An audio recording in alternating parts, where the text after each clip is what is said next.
दोस्तों, हम आपके लिए अपने इस ऑनलाइन YouTube चैनल पर एक्टिंग से जुड़ी जानकारी लेकर आते रहते हैं।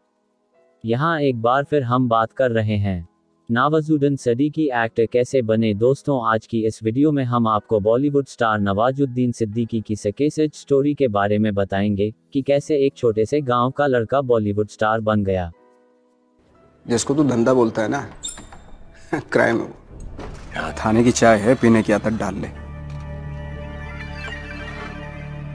वरना धंधा बंद कर ले, नहीं तो सांस लेना भी मुश्किल कर दूंगा। मेरे हिसाब से दो ही लोकतंत्र है, एक वो जिसमें सहना है, चुप रहना है, या वो जिसमें सहना नहीं है, कहना है, लड़ना है, अपने अधिकार के लिए, अपने हक के लिए और न्याय के लिए। जब वह एक्टर के तौर पर काम मांगने के लिए जाते थे तो उनका मजाक फिल्म इंडस्ट्री के लोग उड़ाते थे, लेकिन उनको अपने ऊपर भरोसा था कि वह एक दिन एक्टर जरूर बनेंगे।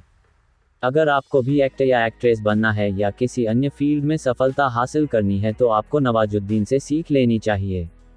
एक समय था जब फिल्म प्रोडक्शन के लोग उनके अंदर एक्टिंग स्किल होने के बावजूद टैलेंट दिखाने तक का मौका नहीं देते थे, क्योंकि वे खूबसूरत नहीं थे, हीरो जैसी उनकी शक्ल नहीं थी और न ही शक्ल से एक्टर लगते थे। इस वजह से फिल्म इंडस्ट्री में नवाजुद्दीन को इग्नोर किया जाता था। कभी कभी उनको खाना तक भी नहीं नसीब होता था। लगभग 12 से 15 साल तक वे यूं ही फिल्म इंडस्ट्री में स्ट्रगल करते रहे। अंत में एक ऐसी भी सुबह आई जिसने नवाजुद्दीन को बॉलीवुड का स्टार बना दिया। अगर आप भी नवाजुद्दीन के फिल्मी करियर के बारे में डिटेल में जानना चाहते हैं तो इस वीडियो को पूरा अंत तक देखें। नवाजुद्दीन सिद्दीकी एक्टर कैसे बने। नवाजुद्दीन सिद्दीकी के एक्टर बनने का सफर बहुत ही मुश्किल भरा था। बस उनका एक सपना था कि उनको एक्टर ही बनना है। उन्होंने ये जिद कर ली थी कि अगर कुछ बनना है तो एक्टर ही। नवाजुद्दीन कहते हैं कि ये दुनिया झुकती है, बस झुकाने वाला चाहिए। दुनिया का कोई ऐसा काम नहीं जो इंसान कर ना सके, बस उसके लायक मेहनत होनी चाहिए। बॉलीवुड एक्टर नवाजुद्दीन मुजफ्फरनगर जिले के बुधाना गांव के एक छोटे से गांव के रहने वाले हैं। वह गरीब फैमिली से हैं। उनके पिता किसान हैं और खेती का काम करते हैं। इंटरमीडिएट तक की पढ़ाई नवाजुद्दीन सिद्दीकी ने गांव से ही की। वे बताते हैं कि उनके यहाँ लोग सिर्फ 3 ही चीजें जानते हैं, गेहूं, गन्ना और गन। इसलिए उन्होंने अपनी आगे की पढ़ाई के लिए शहर जाने की सोची। गुरुकुल कांगिनी विश्वविद्यालय हरिद्वार से उन्होंने केमिस्ट्री में ग्रेजुएशन किया। इसके बाद में गुजरात की एक पेट्रोकेमिकल कंपनी में केमिस्ट की नौकरी करने लगे। कुछ दिन तक तो वे ठीक ठाक नौकरी करते रहे। फिर एक दिन उन्होंने फिल्म इंडस्ट्री में जाने का फैसला कर लिया। फिर क्या था, नवाजुद्दीन को इसके लिए एक्टिंग आनी चाहिए थी, लेकिन उनको नहीं आती थी। एक्टिंग सीखने के लिए वे दिल्ली आ गए। उनको किसी ने बताया था कि एक्टिंग कोर्स के लिए NSD यानी कि नेशनल स्कूल ऑफ ड्रामा अच्छा संस्थान है, इसलिए उन्होंने NSD में यही एडमिशन लेना चाहा। लेकिन बाद में पता चला कि NSD में एडमिशन के लिए ड्रामा और प्ले किए होने का एक्सपीरियंस चाहिए, जो कि उनके पास नहीं था। इसके बाद फिर उन्होंने दिल्ली में थिएटर ग्रुप ज्वाइन किया और एक्सपीरियंस हासिल किया। इस दौरान उनके पास पैसों की काफ़ी दिक्कत होने लगी।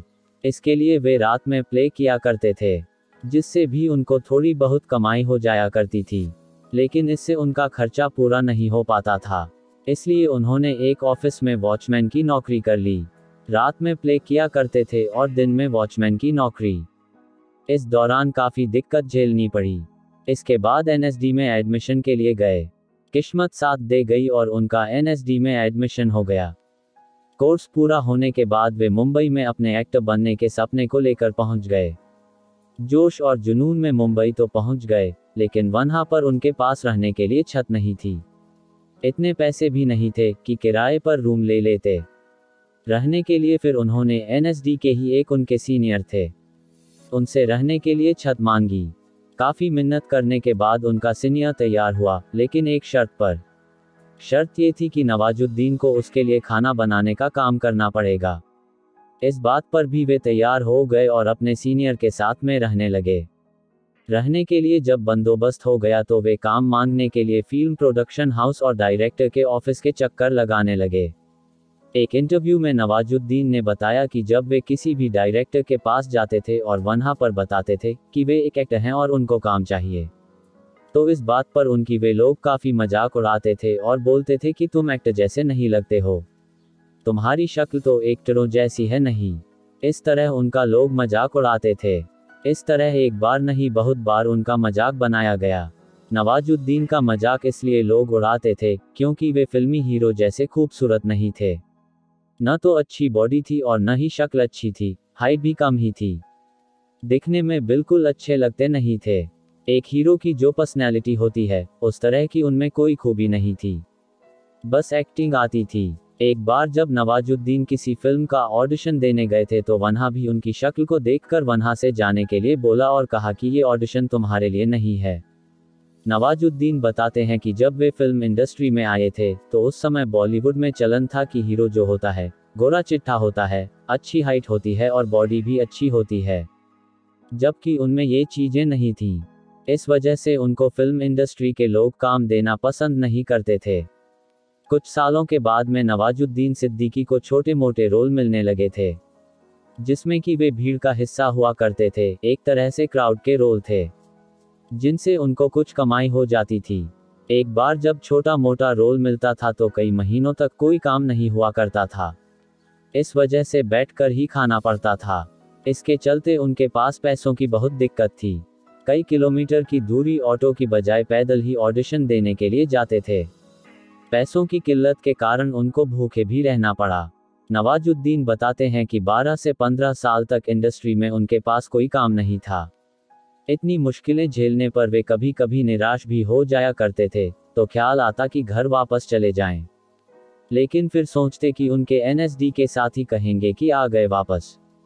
उनके गांव के लोग, यार दोस्त, रिश्तेदार, इन सभी के ताने सुनने पड़ेंगे। बस यही सोचकर फिर मुंबई रुक जाते थे। इसके बाद उन्होंने ठान लिया कि बनना तो सिर्फ एक्टर ही है, जिएंगे तो मुंबई में, मरेंगे तो मुंबई में। एक्टर बनने की जिद ठान ली, जुट गए अपने एक्टिंग के सपने को पूरा करने के लिए। इंडस्ट्री के लोगों ने नवाजुद्दीन को काफी निराश किया, मजाक उड़ाया, लेकिन इन सब के बावजूद नवाजुद्दीन को अपने आप पर पूरा भरोसा था कि वे एक दिन तो जरूर ही एक्टर बनेंगे। आज नहीं तो कल, कल नहीं तो परसों, या 10 से 15 साल में कभी न कभी तो उनको फिल्मों में मौका मिलेगा ही। उनके इस पक्के विश्वास का कारण ये था कि उनको अपनी एक्टिंग पर पूरा भरोसा था, जो कि उन्होंने नेशनल स्कूल ऑफ ड्रामा से ली थी। कुछ सालों तक मुंबई में स्ट्रगल करने के बाद में 1999 में नवाजुद्दीन सिद्दीकी को आमिर खान की फिल्म सरफरोश में एक छोटा सा रोल मिला, जिसमें वह एक चोर की भूमिका में नजर आए। इस तरह 4 साल तक छोटे मोटे रोल करने के बाद में उनको अनुराग कश्यप की फिल्म ब्लैक फ्राइडे में सेलेक्ट किया गया। यह उनके करियर के लिए टर्निंग पॉइंट साबित हुई। इसके बाद उनको काफ़ी फिल्में मिलने लगी थीं, लेकिन इंडस्ट्री में कोई खास पहचान नहीं मिल पा रही थी।